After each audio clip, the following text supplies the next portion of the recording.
Welcome back to the channel. In today's video, I'm gonna break down step by step how to do this transition. So that transition I like to call the tap, and for obvious reasons, it's a super easy and simple transition that you can incorporate into lifestyle, sports.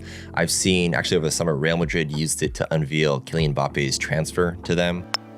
I first showcased this transition on my Instagram, and in today's video, I just wanted to break down exactly how I shot it, how I edited it, and how you can level it up through the use of sound effects and a couple different presets. So real quickly, before we hop into the shooting process, I just wanted to touch quickly upon the gear that I used to film this particular transition, because I think for this one in particular, it's pretty important. And what I used for this video is the Laowa 10mm wide lens. You can use any wide lens you like, but the purpose of the wide lens is it allows for you to have a very close distance between your subject and the actual camera lens. And by having a super wide lens, you can allow your subject to get really close and actually tap or physically interact with your lens. Or in this case, I had a variable ND filter in front of my lens, which allowed the subject to actually tap on glass without touching your lens and not ruining any of the optics. So for this transition, and with most wide lenses, you're gonna want your subject centered in your frame. The reason for this is that most wide lenses, they have crazy distortion around the edges. So I've had Cody, my model in this case, have himself centered in my frame. And when he goes to physically actually tap on the lens, I'm trying to have him tap somewhere in the middle section of the lens. This is just, it's easier for you later when you actually match cut this scene to remember where he tapped overall in the framing. As you'll see here, we've done this 2 or 3 times. I always do this for all my transitions. You just want a couple different tries to give you some variety later in the edit. And I've actually had him physically tap on the lens. The reason for this is that it really just sells the effect overall, and that shake later when you're editing helps you physically match and time the actual transition. So this is key. Also, another pro tip, I typically film all of my reels at 30 FPS, but if you want to smoothen out or speed ramp the tap motion, you can shoot this at 60 frames per second, and that'll give you a little bit more flexibility in the edit. Now for the second scene, what you're gonna have your model do is, again, you're gonna try and get your model framed in the exact same way as your first scene. This allows for the most seamless transition.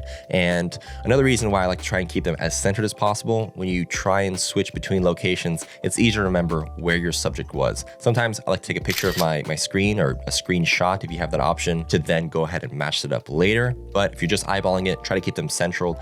And then when they're actually physically tapping again, all you need to do for your second scene is have your model again tap on the lens physically, and then just pull away so that you can reveal your new environment. To really sell this transition, it's key that you have a very drastic difference in environment. If you're shooting this with a blue sky in the first scene and a blue sky in the second scene, you're not gonna tell the difference between A and B. But because in this scene, I have a drastic difference between a blue skyscraper background and then kind of like a nature foresty background in the second, there's a clear difference in the colors, in the overall atmosphere, and that helps to sell this overall transition. I think it's with most transitions. If you have more of a drastic change, then it's clearly a different location, a different environment, and that just helps transition overall. I recommend, again, shooting a few different variations of this. Maybe try to shoot a little bit wider if possible, and a little bit tighter on a couple different variations, just to give you that peace of mind later when you're match cutting, when you're actually cutting between the two scenes. That gives you a little bit more flexibility between each take and gives you a bit more peace of mind. Before we go ahead and hop into the editing phase, let me go ahead and take a second to thank today's sponsor, Motion Array. I've been utilizing Motion Array for years, mainly with their presets, motion graphics, sound effects. They've really got a large variety of assets that help filmmakers of all levels. It's just a great resource. For this particular project, I've actually utilized a hit preset that I've used over the years, and it's called 35 Hit Presets by a person called Anamark. I like to use the short hit presets at the very end. They're pretty subtle, usually the first or fourth one. There are 4 total, and I've used one of the short presets here just to emphasize that tapping nature in this transition. I'll speak more about it later, but it's a really useful preset to include in a lot of different projects. They've also got music, sound effects, an amazing AI voiceover feature that comes in really handy. I've been using them for a really long time. They're a great resource, and it's just a great place to get some assets to help level up your filmmaking projects. Click the link in the description for more information, and thank you to Motion Array for sponsoring this video. Now let's hop into the editing phase. All right, so here we've got our timeline set up, and let me just play this through once real quickly. All right, so for this first clip, we have Cody catch the camera, and he's just gonna physically tap on the lens here. 1, 2, 3 times. And then for the second clip, we're gonna start with Cody actually tapping the lens and then releasing. Now this transition is all about just cutting at the right moment, right when Cody taps the lens the second time.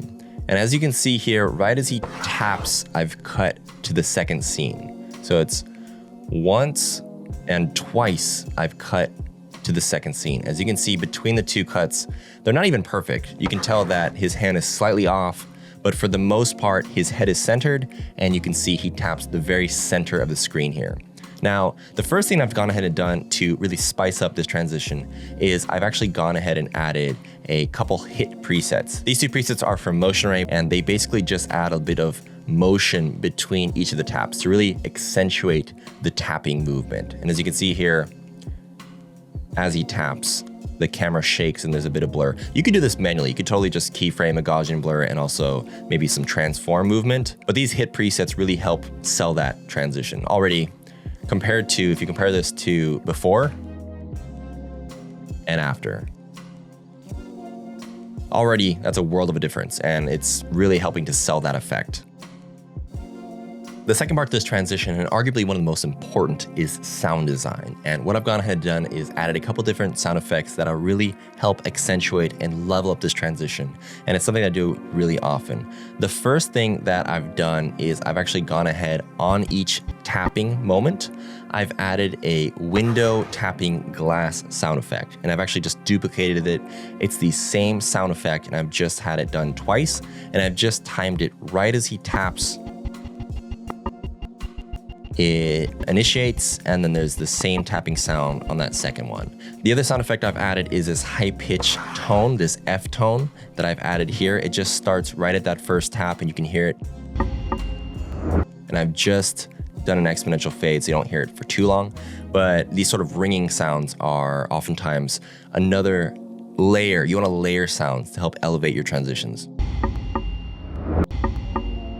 At this point, this transition looks great, but another layer that I've added is, besides the actual hit preset and the sound effects, I've actually gone ahead and done a Gaussian blur. And if you just go across here, you can see my keyframes. At this first tap, I go from 0, 3, 4, over 5 frames to 47. I leave it at 47, and then I'll go from 47 back to 0. I just felt like it needed a little bit more to help sell the effect, and rather than just have that hit preset, the sound effects, having that Gaussian blur makes it feel like the lens went out of focus, and then we're tapping back into focus in that next frame. Again, a lot of the work of this transition is done in camera before you even touch the editing software. So if you get the framing right, if you get the timing right, everything you do in post should be super easy because you've planned the whole transition out before you even get to your computer. And those coupled together makes for a super seamless transition.